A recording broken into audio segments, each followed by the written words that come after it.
You are listening to The Michael Lodge Show. Wealth, business, and taxes. Oh yeah, and some politics. Let's get started.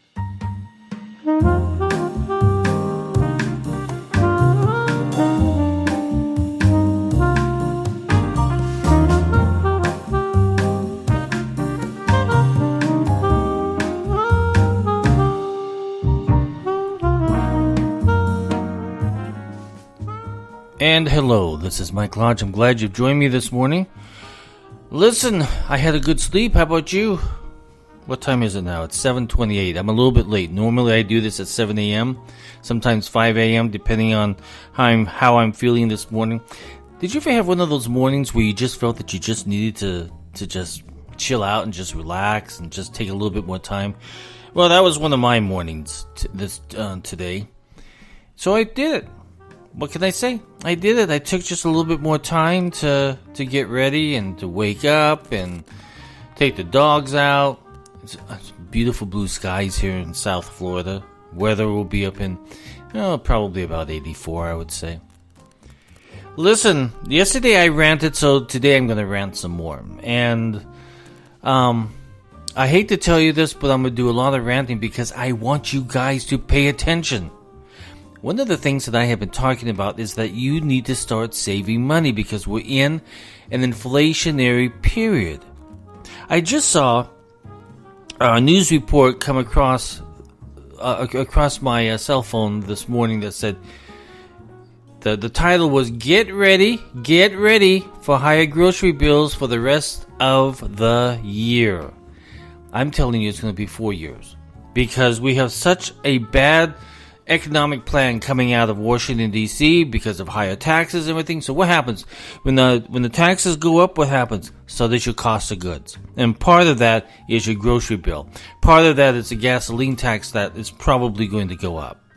Because remember, to get that carrot down to your grocery store, it takes a truck to get it down there. And gas prices have gone up. So let me go over some of the issues that we're seeing here. I'm going to just read a little bit, okay? So don't fall asleep. Get your cup of coffee and get ready, okay? So what it says is the shoppers had better start budgeting more for their groceries. According to the latest Consumer Price Index, which shows prices are increasing and they're likely to keep going up. The monthly Consumer Price Index released on Tuesday morning by the Bureau of Labor Statistics showed a 0.6% increase in March, the largest one-month increase in nearly a decade. Over the past year, prices have increased by 2.6% overall on your food pricing, okay? Gas skyrocketed by 9.1% last month. Since February, prices of fruits and vegetables have risen nearly 2%, and the index for meats, poultry, fish, and eggs has risen by 0.4% according to the government figures. Now, okay, so what is to blame for this? Well, there's two things. One, we just went through a pandemic where all of your food prices went up, right? Because they could gouge you. During the pandemic, they knew that you couldn't get to the store and everything, so they gouged you. They raised their prices, in other words. And now we're in the situation where we have an inflation zeroing in on our, boy, that's a tough word. It has aim on our pocketbook at the moment. Gas prices have gone up, as I just said, 9%. There's been a whole bunch of things that have created those prices to go up. One, not enough people to pick all the goods and everything because everybody's been locked down in the pandemic and we're just starting to get out of that now. Wages have gone up. The cost of transportation from the farm to the facility that prepares the vegetables and then down to your grocery store, those costs have gone up. And of course, the big thing is the gas prices. If gas prices go up by 9%, expect that the cost to purchase your goods and your food and everything else is going to go up. It's going to raise, and that's what happened. Now, I have been telling you for months upon months upon months, start saving your money because we are going to go through these inflationary times. The cost of homes are going up. I think they've gone up 15%. And so those have gone up. House pricing has gone up. So we're in this inflationary time where everything is going freaking up. So you need to start budgeting better. You need to start doing saving of the money that I've told you to put away. And don't go out to eat so much. And don't go out and spend so much on stuff that you don't need. So that is the issue that we're facing right now. We're in this inflationary time. And I've warned you about it. So if you guys don't prepare and start doing your budgeting and start doing your cost savings and what places that you can cut out that you don't really need, if you don't start doing that and start putting money into the bank and all of those stimulus checks and everything else, don't spend them, put them in the bank. You refund checks, put it in the bank and keep it there or in an investment fund of some kind so that you're able to have a rainy day fund just in case something happens. Build it up to $10,000, $15,000, as much as you can possibly put into that rainy day fund, because I'm telling you, you're going to need it. You are going to need it. Inflation has been here, and I've been listening to Wall Street, and Wall Street they kind of say it's here, but then they go off into another tangent because they don't want you to think about inflation and how you're using your money. They want you to keep investing in these stocks and everything else that go up and down and up and down. And I'm telling you, you're going to need the cash. This is going to be a cash-driven society because we can no longer afford to take a risk. And those of you who are doing all this Bitcoin and everything else, and everyone that I've talked to who is doing Bitcoin has lost money. I haven't met one single person except the person trying to sell you Bitcoin that say that they're making money. Save your money. Prepare for this inflationary period over the course of this next 4 years because that's what's going to happen. It's already started and it's going on right now. And you and I have got to shop better. I tell you what I did. For a long time here in Palm Beach, I always shopped at Publix.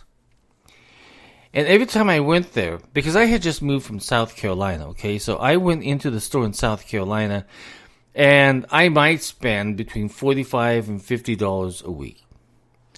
Here, when I go to Publix, it was like $130 a week. And I said, this is nonsense. So I did some comparison shopping.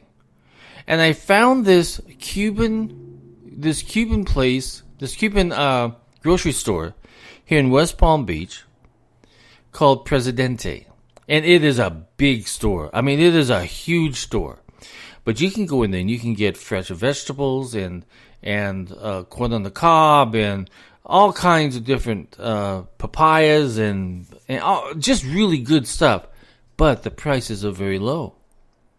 So the first time I did that, my bill was only $50 and I had sacks full of food going out. And I'm thinking, my gosh, I have been spending, for the last 2 years, I have been spending $100 plus a week on food, and now I'm only spending $50 some a week on food.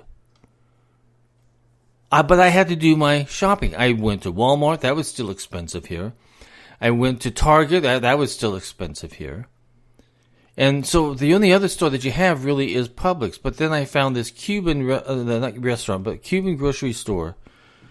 And I saved a whole bunch of money. Yeah, now, of course, when you go to Publix here in Palm Beach, when you pull into the driveway, you have Rolls Royces, you have Lamborghinis, you have Mercedes-Benz, you have Maseratis, you have all of these fancy cars there, but they can afford that high price. Publix is a very high-priced grocery store. The only thing I buy there now is my dogs food because they're the only ones that carry that particular brand. And sometimes they don't even have it. So I have to shop around and try to find something else for the dogs. But we have an inflationary time that you and I have got to start thinking better with our heads, and we have got to be financially smart on what we're doing. Because over the next 4 years, we are going to have a financial situation that is going to hit our pocketbook. So we have to be very, very careful about that. So that's my first rant today, okay? My rant is I want you to start saving money and putting it in the bank and start shopping better. Find the different places that you can shop where the prices are lower. You can do it. I know you can. My goodness, who would ever have thought that inflationary times would hit us so hard all of a sudden? And it's going up more and more every single month. We're going to see our prices that we're paying for food and goods and everything going up. So you and I have got to be very good financial stewards of our money. And it has to start right now. No more lallygagging around, as my dad used to say. Stop lallygagging around. Go out and chop wood. So I'm telling you, instead of chopping wood, go out there and start saving your money and start shopping better. That's my first rant for the day. Now, my other rant is this. I was going through Flipboard. I don't know if you know what Flipboard is, but it's an online magazine where companies and bloggers and people like me who do podcasts, Business Week, Forbes, Fortune, they all post articles in this Flipboard. So you can flip and see the articles that you want to read. Now, the problem with that is that, and I want you to realize this, is that bloggers who are commenting on political stuff should not be read. And the reason why is because bloggers do not have any fact checkers. They do not have a publisher that's saying, okay, no, you can't really say that because you don't have proof to show that. No, bloggers can say whatever the hell they want to say. So you have all these bloggers who get all of these readers because people, they're into these conspiracy theories and they're into this all sort of stuff. So they suck up to these bloggers who are saying exactly what they want them to say. Now, as a good example, and I'm sure that you have seen this, okay? They say hundreds of CEOs and X, Y, and Z, right? Hundreds of doctors or hundreds, and there are no hundreds. If there's only 6 people, that is not hundreds, okay? So they say hundreds, and then they only talk about 6 people that are doing this, or supporting this or supporting that. 6 people, but hundreds. No, they don't show who the hundreds are. No, but they say hundreds, but there's really no hundreds. 6 people does not make 100. I mean, I've added on both of my hands, and I cannot. If you take both of my hands and I go 6 fingers, it doesn't show me 100. I'm not going to try it with my toes. It's too much work. I have to bend down. I don't want to bend down. So what I'm saying is that be very careful on who you are reading. Because remember, a blogger can write and say and do whatever they want to. And they do not have any backup or support for what they're saying. And that's a really bad thing, because really a blogger should really be more ethical in what they're writing. But they're not. They're not ethical whatsoever. If you look at the journal, the Society of Journalism, and if you look at their code of ethics, you will see that the majority of individuals who are doing blogging, which is a form of journalism, if you want to call it that, are not following a code of ethics. And that is the real harm that has been done on the internet, is allowing individuals I believe in the freedom of speech. I believe in it. But you have to have some responsibility to what you're writing and putting out there. When bloggers are able to just say anything that they want to, and they've got a following, and pretty soon that following gets read, reads all this nonsense, and then they start spreading this nonsense, and that's how everything goes billywhack. I mean, it's just really stupid of you to, and for me too, because, listen, when we were going through all this political stuff several years ago, and I was reading these bloggers, and I was getting all hyped up, and then I had to realize and say, well, wait a second, he's just a blogger. He can say and do whatever he wants, but he's not acting ethically because he's not telling the truth. And so everybody was following these bloggers, and they would say, Huffington Post, which, by the way, Huffington Post is just a blogging engagement. That's all it is. It's just a bunch of bloggers. So they say all this stuff, and they say, well, Huffington Post, well, no, that's a blogger. That's not a news guy. That's not a journalist. That's just a blogger who's just spouting whatever he wants to say based upon his political opinion. So we have to be very careful about who we are reading, okay? I believe in doing due diligence. So if you're going to read an article, look to see who that individual is. Does he have experience or a background in financial stuff that he can give you an opinion on finances? That is the biggest question. What's his political background? Who has he worked for? Do you do diligence on these individuals who are out there posting these blogs and just creating spin?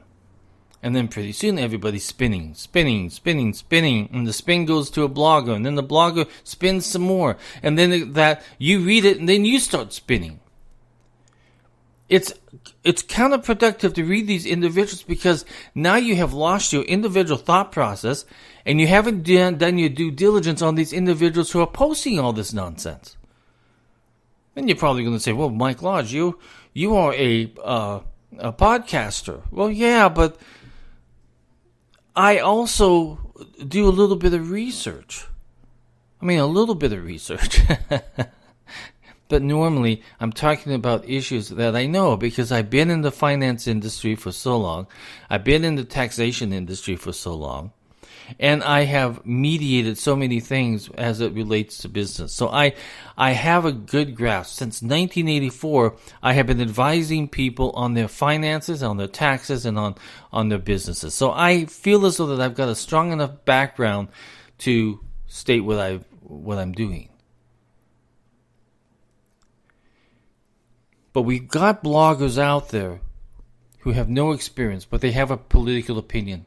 So they write it in a form that sounds like it's legitimate, but they give you no detail behind it. No detail.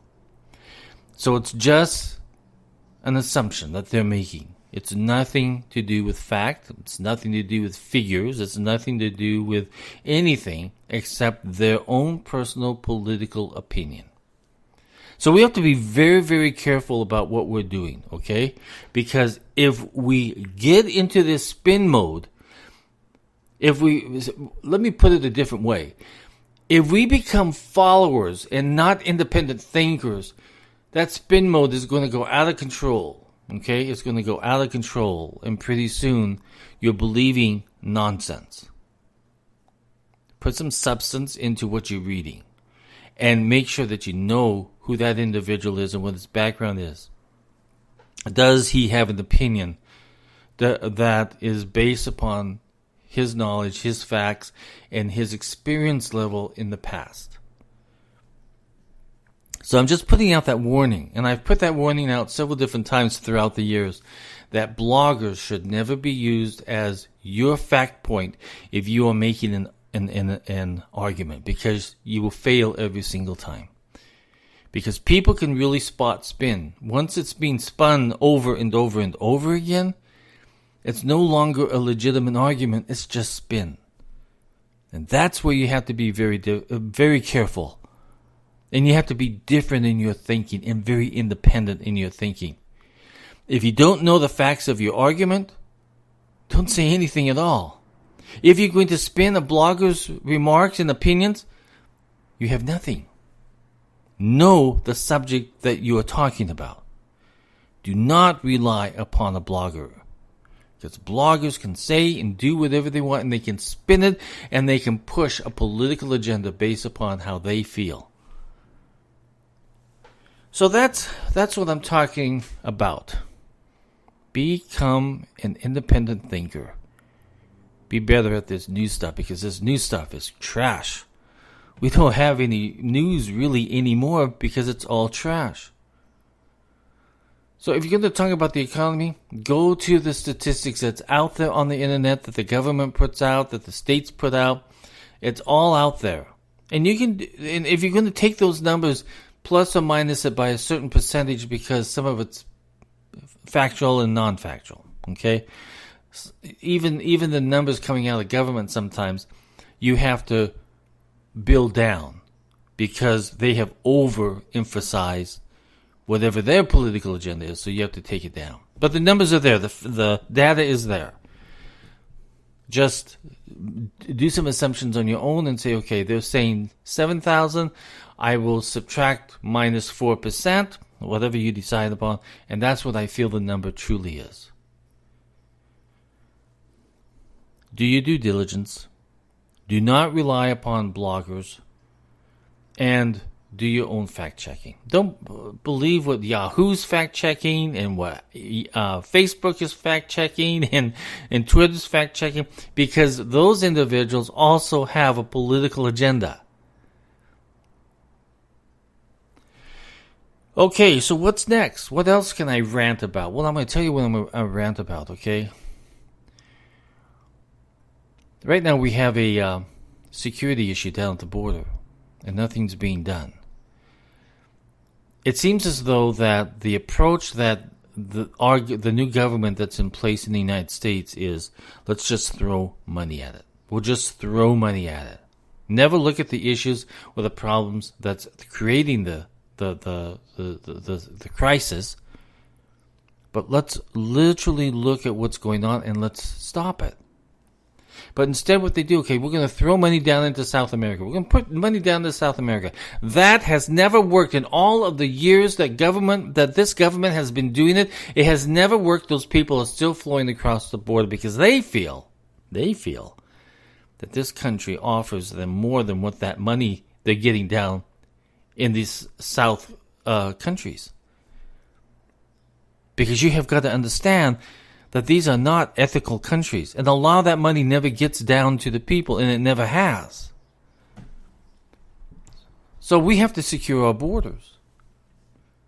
And we were on the right track. We had less people coming in under the Trump administration than ever before. We had less people because we were building the wall. We were had very strict rules for people who were trying to gain asylum here.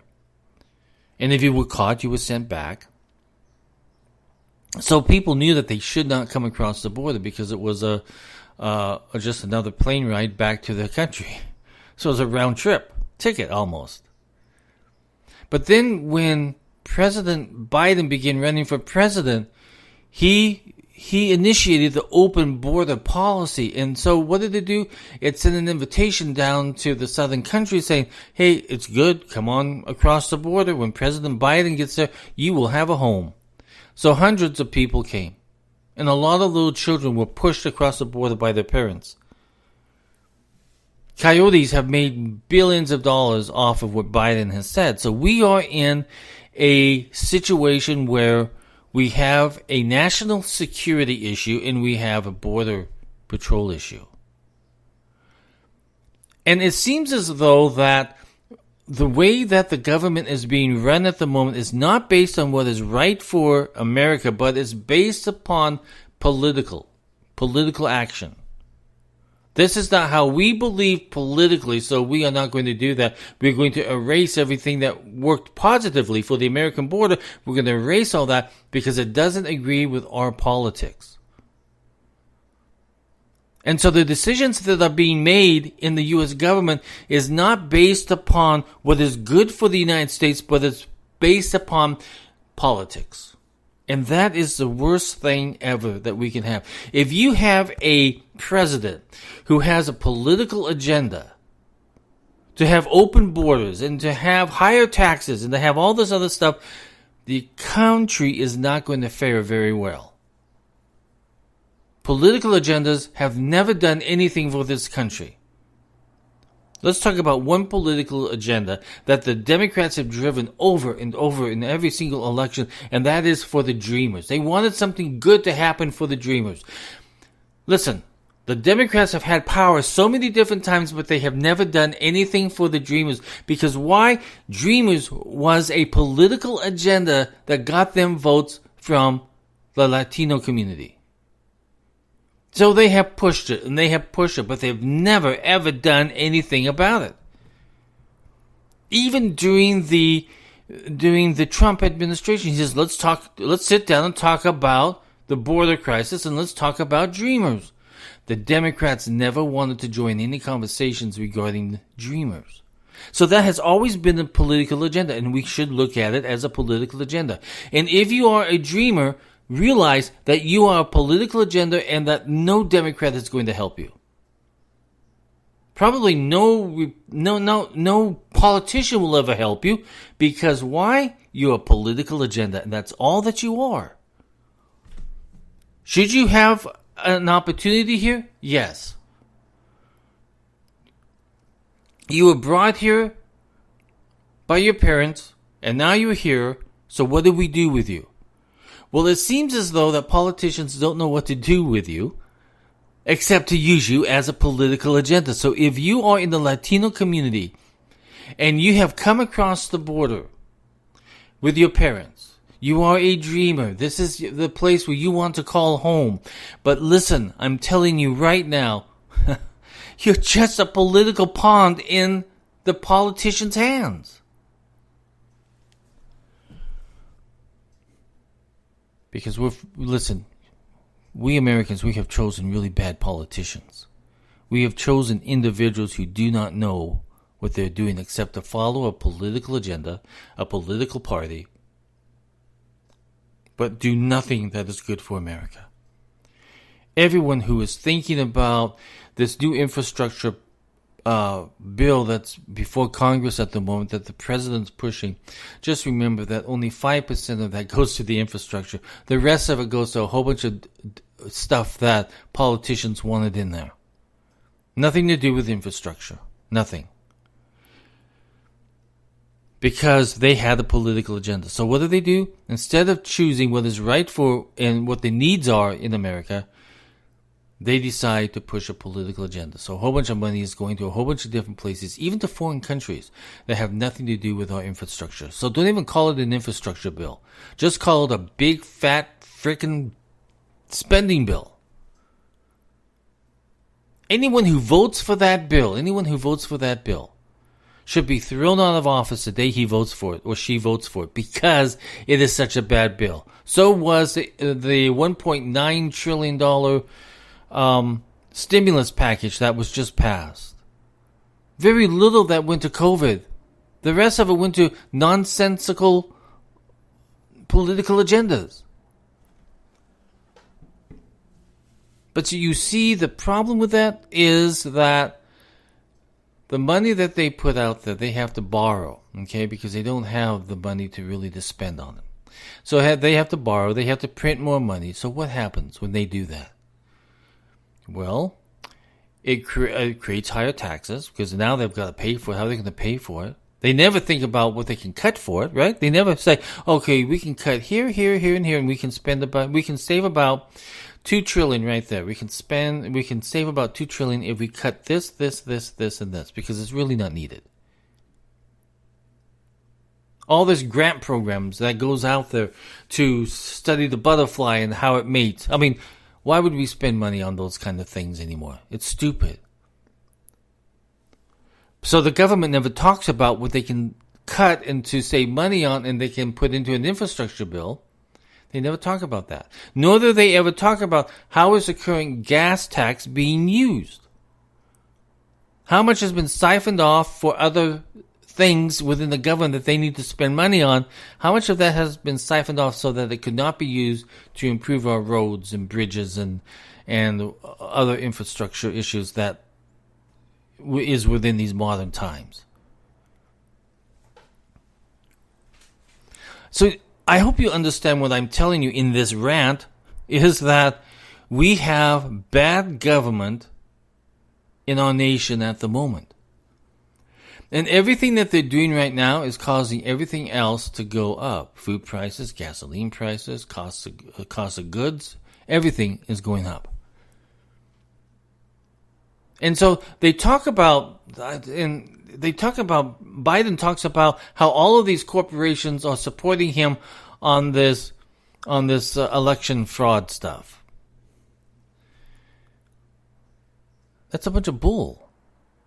That's a president trying to spin a story to cause a wedge between the rest of America. See, the whole point of Biden at the moment is to divide.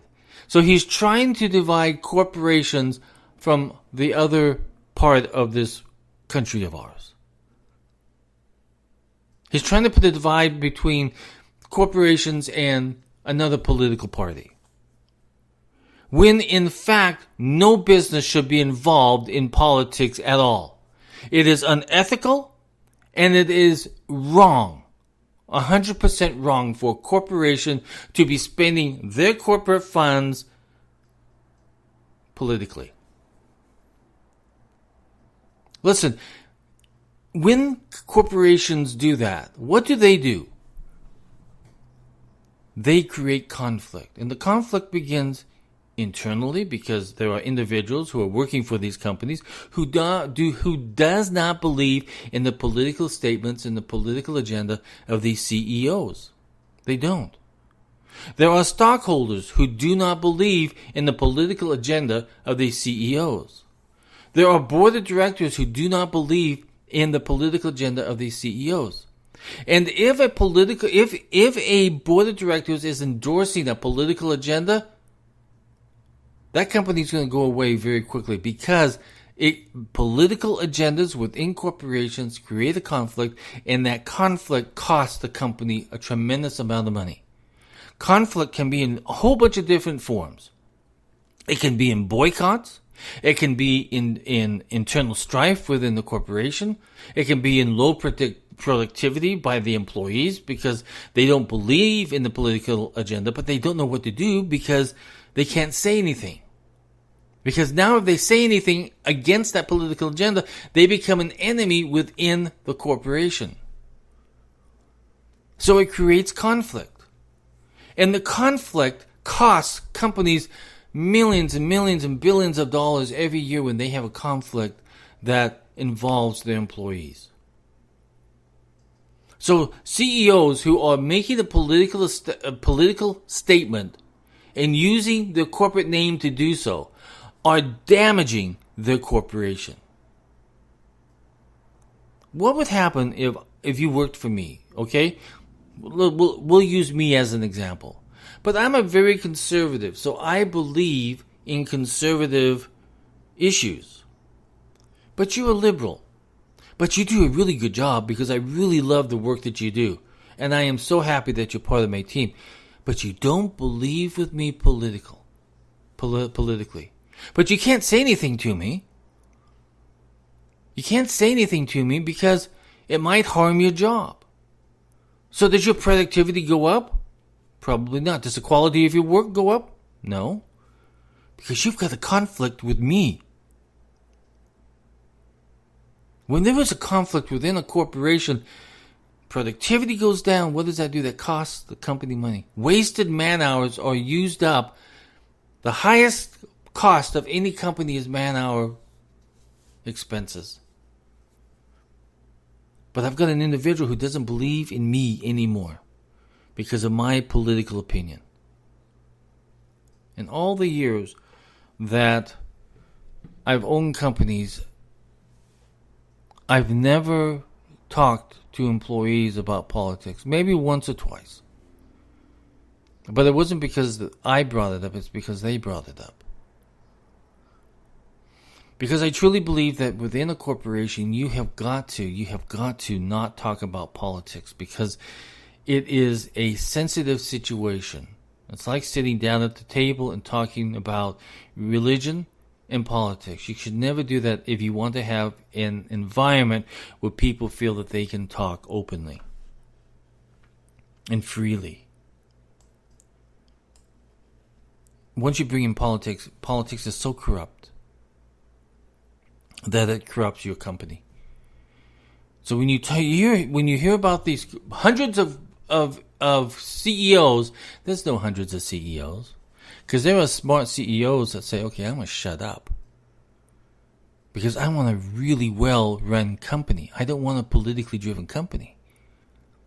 But there are CEOs who become unethical. They become unethical because they see that it's a power trip for them.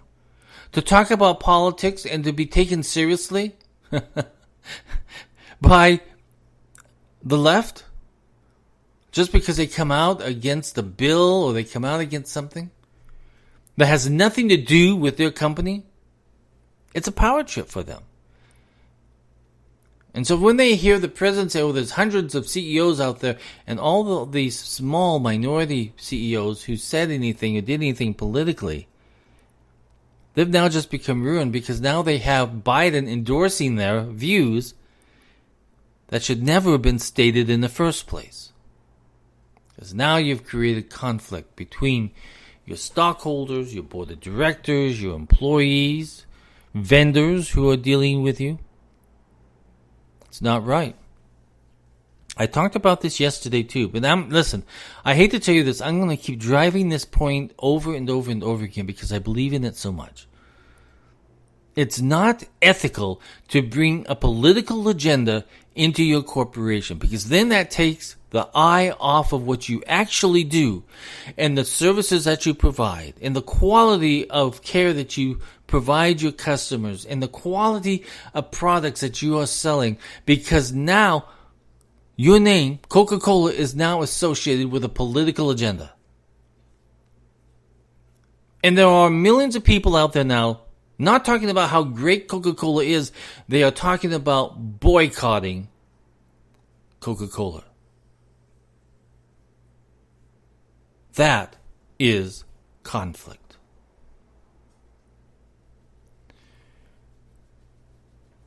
I'm done with my ranting. I drank up all my coffee. It's gone.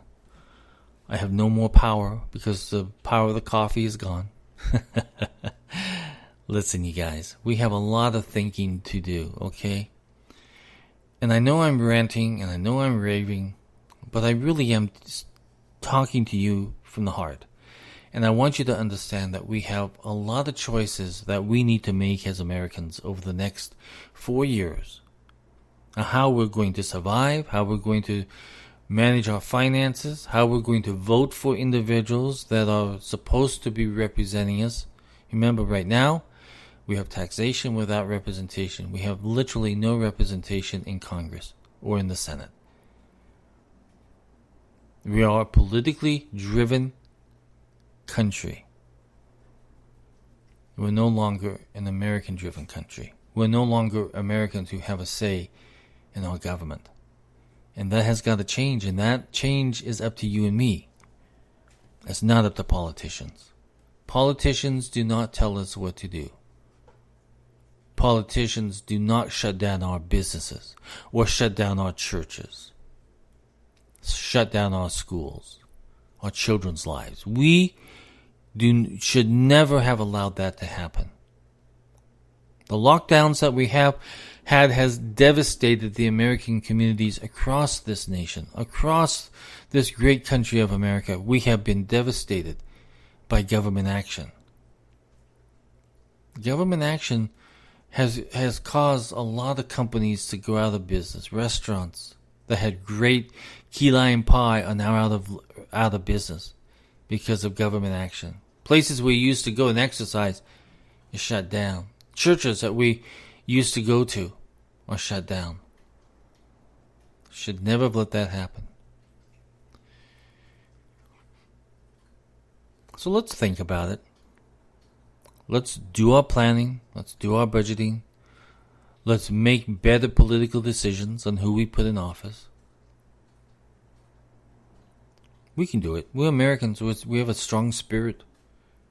We cannot be weak at this moment in time. We have got to be strong. Listen, if you like the content of my podcast, help me out by supporting me at www.buymeacoffee.com/Michael Lodge. If you have a business question or a comment, send a text to me. It's 818-252-5682. Again, that's 818-252-5682. Love to hear from you. I answer all texts that come in. Let's go out and have a great day. If you need to rant.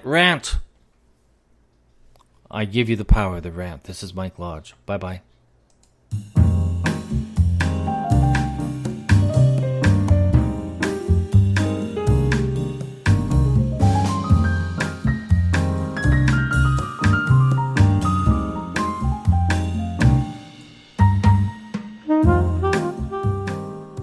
This podcast has been produced by Michael Lodge, fully focused on content. God bless everyone. Bye-bye.